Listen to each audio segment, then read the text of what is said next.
In just 67 seconds, a constitutional violation exposed everything. Patel didn't expect legal documents. He expected routine questions. Cameras caught his freeze. America watched him panic. What did Senator Merkley reveal that made the FBI director go completely silent for over a minute on live television?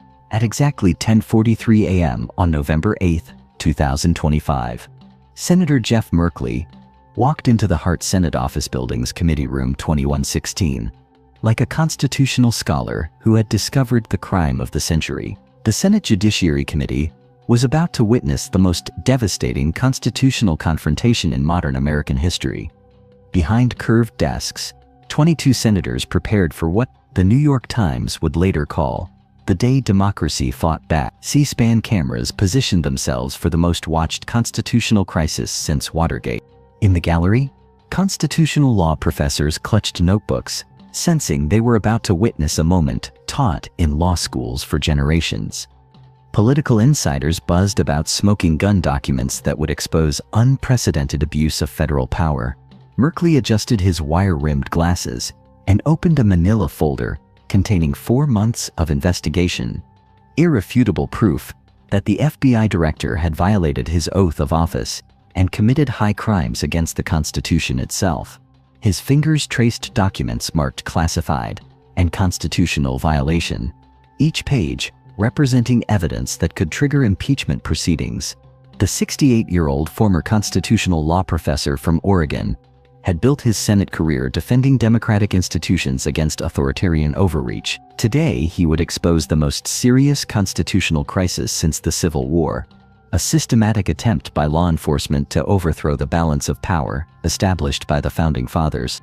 "Ladies and gentlemen," announced Chairman Dick Durbin, his voice carrying unusual gravity, "we will now hear from FBI Director Kash Patel regarding allegations of constitutional violations and abuse of federal authority." The formal language couldn't hide the explosive nature of what was coming, a direct confrontation between democratic oversight and authoritarian power. The chamber fell silent as security officers opened the rear doors. All eyes turned toward the entrance, cameras zooming in to capture what everyone sensed would be a historic moment of accountability. The tension was electric, crackling through the room like lightning before a constitutional storm. Patel entered like a man walking into hostile territory, his usual confidence replaced by visible nervous energy.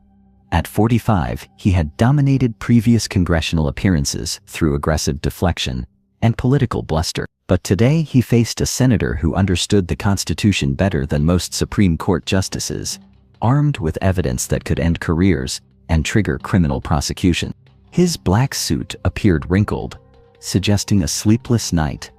His red tie was perfectly knotted, but his hands shook slightly, a nervous habit constitutional experts would analyze as evidence of consciousness of guilt. Dark circles under his eyes suggested his legal team had worked through the night preparing for constitutional questions they knew were unanswerable. In his briefcase sat talking points that would prove worthless against Merkley's constitutional analysis. The folder contained standard language about national security and executive authority, phrases that crumble when confronted with actual constitutional text and Supreme Court precedent.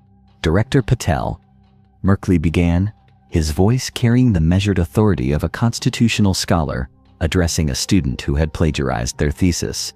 "Thank you for appearing before this committee to address serious questions about your conduct as FBI director." The politeness was deceptive.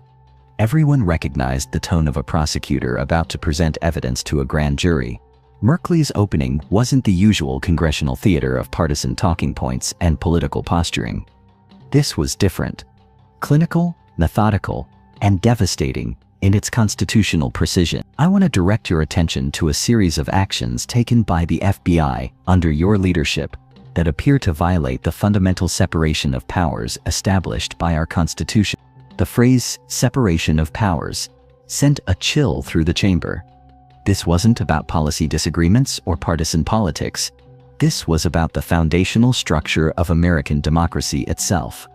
For 36 years, the Constitution had prevented any single branch from accumulating unchecked power. If Merkley's allegations were true, Patel had attempted to overthrow that system and replace it with FBI rule. "Senator Merkley," Patel replied, his voice already showing signs of strain that voice analysts would later identify as classic indicators of deception. Under constitutional scrutiny, the FBI operates within all constitutional parameters and follows established legal precedent. His standard deflection was cut short by Merkley's raised hand. The interruption was deliberate and constitutionally significant. In Senate hearings, witnesses typically complete their statements before additional questioning. By stopping Patel mid-sentence, Merkley was establishing that constitutional violations don't deserve the courtesy of completed lies. "Director Patel, please don't insult this committee's constitutional expertise," Merkley interrupted, his tone sharp as a constitutional amendment cutting through executive overreach. "Let me be very specific about what you've done." He opened his folder with precision that recalled John Adams presenting evidence at the Boston Massacre trial. The first document made Patel's face visibly pale. A smoking gun that would destroy any claim of constitutional compliance. FBI Operational Directive 2025 Conelaw A001, dated September 15, 2025. Signed by your hand, Merkley read with prosecutorial precision. This directive authorized FBI agents to conduct warrantless surveillance of congressional staff members investigating executive branch misconduct. The revelation hit the chamber like the shot heard round the world. This wasn't policy overreach. This was the FBI director ordering surveillance of Congress itself, violating the most fundamental principle of American democracy: legislative independence from executive intimidation. In the gallery, constitutional scholars gasped audibly as they processed the implications. Warrantless surveillance of congressional staff wasn't just illegal, it was the action of a police state. The kind of authoritarian overreach the founders had designed the Constitution to prevent. The constitutional violation was so severe, it transcended normal partisan politics. C-SPAN cameras captured every micro-expression of shock and constitutional horror rippling through the chamber. Patel's hands began trembling visibly as he reached for his water glass. The trembling wasn't subtle political nervousness. It was the physical manifestation of a man whose constitutional crimes had been exposed on live television. Water sloshed over the rim, creating dark spots on legal documents that would be analyzed by every constitutional expert in America. That's not an accurate characterization," Patel stammered, his usual confidence evaporating like morning mist under the constitutional sunrise. The directive in question was a standard counterintelligence protocol designed to protect national security. His constitutional blasphemy was interrupted by Merkley's constitutional scholarship. "Director Patel, shall I read you the Fourth Amendment to the Constitution?" Merkley's question carried the weight of 36 years of constitutional law. The offer to recite constitutional text to the FBI director was both an insult and an indictment, suggesting Patel either didn't know or didn't care about the foundational law of American democracy. The constitutional challenge hung in the air like the Liberty Bells ring, announcing independence. Every person in the chamber understood they were witnessing something unprecedented. A senator offering to educate the FBI director about constitutional rights the director had sworn to protect and defend. Furthermore, Merkley continued, his voice gaining constitutional momentum, this directive specifically targeted staff members of the Senate Intelligence Committee who were investigating allegations of executive branch misconduct. You ordered surveillance of the very congressional employees conducting constitutional oversight of your actions. The constitutional violation was breathtaking in its audacity. Patel hadn't just broken the law. He had attacked the constitutional system itself, using FBI power to intimidate the legislative branch and prevent democratic oversight. It was exactly the kind of authoritarian behavior the Founding Fathers had designed the Constitution to prevent. Merkley produced another document, this one bearing the seal of the FISA court, according to this ruling from the Foreign Intelligence Surveillance Court, dated October 2, 2025. Your directive violated established Fourth Amendment protections and exceeded statutory FBI authority under the Foreign Intelligence Surveillance Act. The FISA court ruling was devastating. This wasn't political opinion or partisan interpretation. This was a federal court specifically established to oversee intelligence operations, ruling that Patel had violated constitutional law. The judicial branch was officially declaring that the FBI director had committed constitutional crimes. At 10:45 a.m., exactly 2 minutes into the hearing, Patel experienced what constitutional experts would later call constitutional shock. The moment when someone accused of violating their oath realizes the evidence is overwhelming and undeniable. His face flushed red as blood rushed to his cheeks. Impossible to hide under the bright committee lights, he fumbled through his briefcase with shaking hands, looking for constitutional justifications that didn't exist, because no constitutional justification exists for FBI surveillance of Congress. Around the chamber, Republican senators who had previously defended Patel exchanged worried glances. Constitutional violations transcend party politics. Even partisan senators understand that attacking Congress threatens the constitutional system that gives them power. Democratic senators leaned forward with expressions mixing vindication and constitutional horror. But that's not all, Merkley continued, and the phrase sent another constitutional shockwave through the chamber.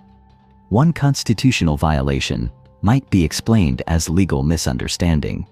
Multiple violations suggested systematic authoritarian intent.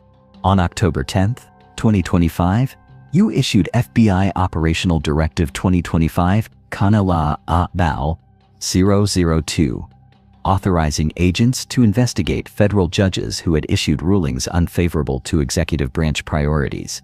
Merkley's voice carried the constitutional horror of what he was revealing. You ordered the FBI to investigate the federal judiciary itself. The second constitutional violation was even more shocking than the first. Surveilling Congress was authoritarian overreach. Investigating federal judges was a direct attack on judicial independence, one of the most sacred principles in constitutional law. Patel hadn't just violated separation of powers. He had declared war on it. Constitutional scholars in the gallery frantically took notes, recognizing they were witnessing the most serious constitutional crisis since Nixon's Saturday Night Massacre. This wasn't political scandal. This was systematic destruction of constitutional government by someone sworn to defend it. Patel's response was telling in its constitutional adequacy. Senator, those operational directives were carefully reviewed by FBI legal counsel and determined to be within the scope of federal law enforcement authority under what constitutional provision? Merkley's interruption was constitutionally devastating. Please cite the specific constitutional text that authorizes the FBI to investigate federal judges for issuing lawful judicial rulings. The constitutional challenge was perfect. Patel couldn't cite constitutional text because no such text exists. The Constitution specifically prohibits executive interference with judicial independence. It's one of the foundational principles that separates democratic government from authoritarian rule. At 10:47 a.m., Merkley delivered the constitutional blow that would end Patel's career and potentially trigger impeachment proceedings. He opened his final folder and removed a document that made every constitutional expert in the gallery lean forward in anticipation. Director Patel, I have here a transcript of a phone call between you and White House Chief of Staff on September 12, 2025, 3 days before your unconstitutional surveillance directive was issued. The call was recorded as part of an ongoing congressional investigation into executive branch overreach. The existence of recorded evidence transformed the hearing from constitutional debate into criminal prosecution. Phone intercepts were nearly impossible to deny or explain away, especially when they captured conversations about violating the Constitution in real time. Merkley began reading from the transcript with constitutional precision. Quote, "The senators are getting too close to the truth. We need FBI surveillance on their staff to know what they're planning. The Constitution doesn't apply when national security is at stake." End quote. The words hit the chamber like constitutional lightning. This wasn't just evidence of constitutional violations. This was recorded proof of conscious intent to violate the Constitution, with explicit acknowledgement that constitutional protections were being deliberately ignored. But it was the next part of the transcript that would freeze Patel completely and create 67 seconds of pure panic that would be analyzed by constitutional scholars for generations. Merkley continued reading, quote, "If federal judges keep ruling against us, we investigate the judges, make them fear the FBI more than they respect their oaths. The Founding Fathers never imagined modern threats. Their Constitution is obsolete." End quote. The chamber fell into stunned constitutional silence. Patel hadn't just violated his oath of office, he had explicitly declared the Constitution obsolete and announced his intention to replace constitutional government with FBI rule. It was the most anti-American statement ever recorded by a federal law enforcement official. At 10:48 a.m., Kash Patel experienced complete constitutional breakdown. The recorded evidence was so damning, so explicitly anti-constitutional, that no deflection or explanation could survive constitutional scrutiny. He sat motionless for 67 seconds, staring at the transcript that had just destroyed his career and possibly his freedom. The 67 seconds of silence were captured in perfect detail by C-SPAN cameras, creating a historic record of the moment when authoritarian overreach met constitutional accountability. Patel's face went through multiple expressions: shock, panic, calculation, and finally resignation, as he processed that his constitutional crimes had been recorded and were now being broadcast to the entire nation. During those 67 seconds, the chamber remained completely silent. Senators from both parties recognized they were witnessing something unprecedented in American history. The moment when systematic constitutional violations were exposed with undeniable evidence. Even the court reporters stopped typing, transfixed by the constitutional drama unfolding before them. When Patel finally spoke, his voice was barely audible. "Senator, that conversation, those comments were taken out of context. I never intended to suggest that constitutional protections don't apply to FBI operations." The response was constitutionally pathetic. The recorded evidence was explicit and unambiguous. Patel had called the Constitution obsolete and announced his intention to use FBI power to intimidate judges and Congress. No context could explain away such direct constitutional hostility. "Director Patel," Merkley replied with constitutional finality, "you swore an oath to support and defend the Constitution of the United States. Instead, you declared it obsolete and used federal law enforcement power to attack the legislative and judicial branches. That's not law enforcement, that's authoritarianism." The constitutional indictment was complete and devastating. Patel had violated every principle that separates democratic government from authoritarian rule. His actions weren't policy mistakes. They were systematic attacks on the constitutional system itself. Furthermore, Merkley continued, "Your surveillance of congressional staff investigating executive misconduct represents obstruction of justice at the highest level. You used FBI resources to prevent constitutional oversight, violating both your oath of office and federal law. The obstruction charge added criminal dimensions to constitutional violations." Patel faced not just removal from office, but federal prosecution for using government power to prevent congressional investigations. He had committed the exact crimes that destroyed previous administrations. At 10:50 a.m., 7 minutes after the hearing began, Merkley delivered the constitutional coup de grace that would be remembered as one of the most important moments in Senate history. "Director Patel, do you believe the Constitution of the United States is obsolete?" The question was constitutionally perfect. Any answer would be devastating. Affirming constitutional obsolescence would confirm his recorded statements, while denying it would highlight the contradiction with his recorded words. Patel was trapped by his own constitutional crimes. The silence stretched for another 15 seconds before Patel whispered, "I believe the Constitution is the foundation of American law and government." "Then why did you call it obsolete while planning to violate it?" Merkley's follow-up was constitutionally fatal. The contradiction was impossible to resolve. Patel couldn't simultaneously respect and attack the Constitution. The hearing continued for another hour, but the constitutional damage was irreversible. Patel's 67 seconds of silence had become a symbol of authoritarian guilt confronting democratic accountability. Within hours, Constitutional scholars across America were demanding his immediate removal from office. The political aftermath was swift and bipartisan. Republicans who had defended Patel found themselves unable to support someone who had called the Constitution obsolete. Democrats used the constitutional evidence to demand impeachment proceedings. Even conservative constitutional scholars acknowledged that Patel's actions represented unprecedented attacks on democratic governance. Within 48 hours, the Department of Justice Inspector General announced a criminal investigation into Patel's constitutional violations. Federal prosecutors began preparing charges for abuse of office, obstruction of justice, and violation of constitutional rights under color of law. The man who had sworn to enforce federal law would soon become its target. Senator Merkley's constitutional scholarship had exposed more than individual crimes. It had revealed systematic authoritarian intent that threatened the constitutional system itself.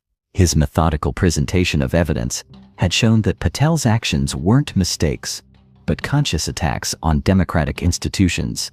The 67 seconds when Kash Patel froze became a constitutional moment that would be studied for generations. The instant when authoritarian overreach met its constitutional match. Sometimes democracy's strongest defense isn't political power, but constitutional knowledge, perfectly applied at the crucial moment. If this constitutional crisis shocked you, don't just watch, like, share, and subscribe to our channel, where authoritarianism gets exposed and the Constitution gets defended. Hit the bell. The next attack on democracy might target your rights. What would you do if someone called your Constitution obsolete? Drop a comment below. This dramatized story is inspired by real events and public figures. All dialogue and incidents are fictionalized for commentary and educational purposes. This is not intended to defame, but to explore themes of constitutional law, democratic accountability, and the separation of powers.